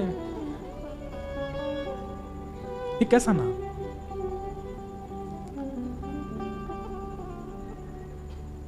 तो मेरा सुमिरन हरि करें मैं पावा विश्राम। मैं हरि के सुमिरन से प्रारंभ करूं, पर एक स्थिति ऐसी हो जाए मेरा सुमिरन हरि करे। और बराह पुराण में व्यास जी ने इस बात को स्पष्ट किया है। हम ठाकुर जी का स्मरण करते हैं, पर स्मरण करते करते करते करते करते करते आधे से ज्यादा जीवन जब हमारा निकल जाता है ना, तो फिर ठाकुर जी हमारा स्मरण रखते हैं, ठाकुर जी हमारा स्मरण करते हैं। और ठाकुर जी जब स्मरण करना प्रारंभ कर देते हैं ना, तभी हमारी भक्ति की स्थिति प्रकट हो जाती है। प्रेम में मैं अपने प्रेमी का रहूं, यहीं तक प्रेम नहीं होता। जो मैं अपने प्रेमी को निवेदित कर रहा हूं, एक दिन एक समय आने पर मेरा प्रेमी भी वो मुझे निवेदित करने लग जाए, तब प्रेम लगता है कि अब पुष्ट हुआ। मैंने ही विश्वनाथ को भजा, मैंने ही विश्वनाथ को देखा, मैंने ही उनको रटा, मैं ही उनके पास नित्य गया, ये मेरी भक्ति नहीं। एक दिन वो आ गए मेरे पास, तब मानूं कि मेरी भक्ति आई है। तो भक्ति सूत्रोपनद्ध, भक्ति यदि चित्त में है तो ठाकुर को आना पड़ेगा, क्योंकि भक्ति युक्त हो आप। और वो भक्ति कैसे युक्त होते हैं? कथा से होते हैं। ऐसे भागवत जी का ये महात्म्य सुनाया गया, धुंधुकारी का प्रसंग सुनाया गया। आत्मदेव नाम के ब्राह्मण के कोई संतान नहीं थी। मैं शॉर्ट में सुना देता हूं, सबको पता है। एक दिन आपने संतान ना होने की वजह से आत्म हत्या करने का मन बनाया, स्वयं की हत्या करने का मन बनाया। तब एक संत ने आपको एक फल दिया, बोले लो पत्नी को खिला देना और ये पंच नियम है इनका पालन पत्नी से करवाना, तुम्हारे घर एक पुत्र होगा। वैसे तो नहीं है, पर मैं अपने भजन बल से कहता हूं कि एक पुत्र होगा। उनकी पत्नी धुंधुली जाकर के उसको फल दिया, संत प्रसाद बता करके दिया। धुंधुली का विश्वास नहीं था। एक बात मानिएगा, अगर आपको कहीं का प्रसाद दिया जाता और आप प्रसाद को केवल व्यंजन मान करके पा लेते हैं, तो उस प्रसाद का प्रभाव नहीं होगा। प्रसाद तो प्रसाद मान के, चेतन महाप्रभु कहते हैं महाप्रसादे गोविंदे।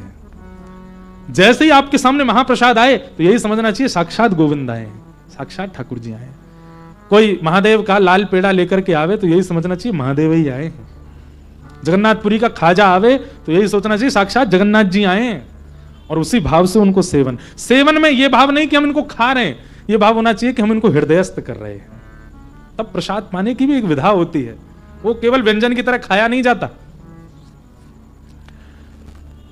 धुंधुली को फल दिया, धुंधुली बोली सीधे साधे पति हमारे। एक संत ने प्रसाद दे दिया, लिया है, बोले इससे संतान होगी। अगर इस प्रसाद में इतना ही बल है तो हमारे घर की गैया बांझ है, इसके हो जाए। गाय को खिला दिया और स्वयं अभिनय करने लगी कि मेरे गर्भ में बालक है, आप बहुत व्यस्त रहते हैं, मैं मायके जा रही हूं, वहां मेरी देखभाल हो जाएगी, बालक जन्म लेगा, 1 साल बाद थोड़ा बड़ा हो जाएगा, लेके मैं आ जाऊंगी। आत्मदेव जी तो बड़े प्रसन्न थे, संतान तो आएगी, भले 1.5-2 साल के लिए चली जाए, ठीक है, इसका जैसा मन। पत्नी मायके चली गई, उसकी सहेली गर्भवती थी, उसको कहा मैं तुझे बहुत धन दूंगी, तू मुझे अपनी संतान दे देना। सहेली मान गई और धन लेकर के जब संतान हुई तो दे दिया। कुछ महीनों बाद जब वो थोड़ा बालक बड़ा हुआ तब लौट करके आई और आत्मदेव जी को कहा आपका पुत्र। आत्मदेव जी तो आनंदित हो गए, आनंदित हो ही रहे थे, तभी एक दासी आई और कहा महाराज बधाई हो, आपकी गौशाला में गैया ने भी एक बालक को जन्म दिया जो कि मानवों जैसा ही है। दोनों बालकों को लेकर के आत्मदेव जी बड़े प्रसन्न हुए। बड़े बालक जो पत्नी के थे उसका नाम नारायण रखने का विचार किया। परंतु धुंधुली बोली नहीं, मेरा पुत्र मैं धुंधुली, मेरा बेटा धुंधुकारी, और दूसरे वाले का नाम तुम रखो जो तुमको रखना हो। तो उसके कान गैया के जैसे हैं, तन मानव जैसा है, इसलिए उसका नाम गोकर्ण रखा। और या फिर गोकर्ण का दूसरा अर्थ होता है, गो माने होता है इंद्रियां, आंख, नाक, जीव, कान, त्वचा, हाथ, पैर, गुप्त इंद्रिया, ये सारी इंद्रियां हैं। इन सबको, इन सबके समूह को गो कहा जाता है।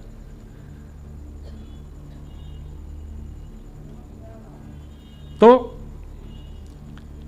गो यानी कि इंद्रियां, उन इंद्रियों से जो केवल कृष्ण भक्ति करना जानता हो उसको भी गोकर्ण कहते हैं। और गो मतलब ज्ञान भी होता है, और कर्ण मतलब कान, जो कानों से केवल ज्ञान की चर्चा सुने वो गोकर्ण। यथा नाम तथा गुण, जैसा नाम रखते हैं हम बालकों का वैसा उनमें गुण आता है। गोकर्ण जी में वह सारे गुण आने लगे। धीरे धीरे दोनों बालक बड़े हुए, धुंधुकारी दुष्ट हो गया, माता पिता पर ही हाथ उठाने लगा। मां ने तो प्राण त्याग दिए कुआं में कूद के, पिताजी घर छोड़ के चले गए। बोले कि हमने तो पुत्र की कामना इसलिए गई थी कि पुम नामक नरक से तारेगा, परंतु इसने तो जीवन ही नरक बना दिया, ऐसे पुत्र की क्या कामना। एक बात सुनिएगा, सृष्टि यदि आपको कुछ नहीं दे रही है, प्रकृति यदि आपको कुछ नहीं दे रही है, उसमें अपनी भलाई मानिएगा। प्रकृति से यदि कुछ छीनेंगे हम, तो हो सकता है कि वो वस्तु हमें कभी ना कभी पीड़ा देगी। तो प्रकृति में जो प्राप्त हो उसको पूर्ण मानो, और जो अप्राप्त है उसके लिए एक आध बार प्रयास करना उचित है, अधिक प्रयास मत करो, नहीं तो वही चीज आपको पीड़ा देगी, पीड़ित हो जाओगे। वही हुआ आज। आत्मदेव जी पुत्र की इतनी कामना कर बैठे थे कि आज वही पुत्र कष्ट दे रहा है।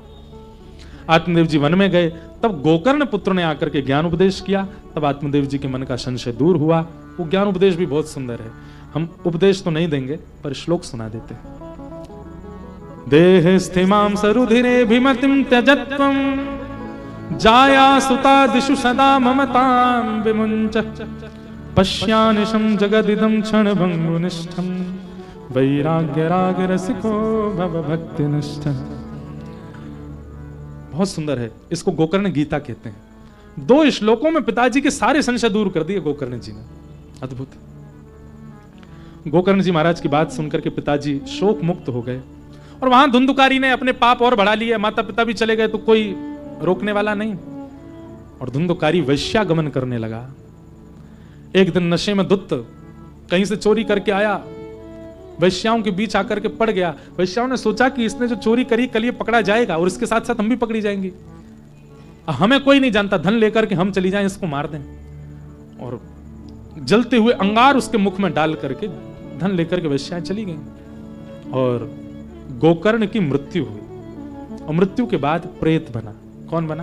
प्रेत। एक बात तो निश्चित है कि भूत प्रेत होते हैं। जो लोग कहते हैं भूत नहीं होते, प्रेत नहीं होते, होते हैं। भागवत जी में वर्णन है, भूत भी होते हैं, प्रेत भी होते हैं।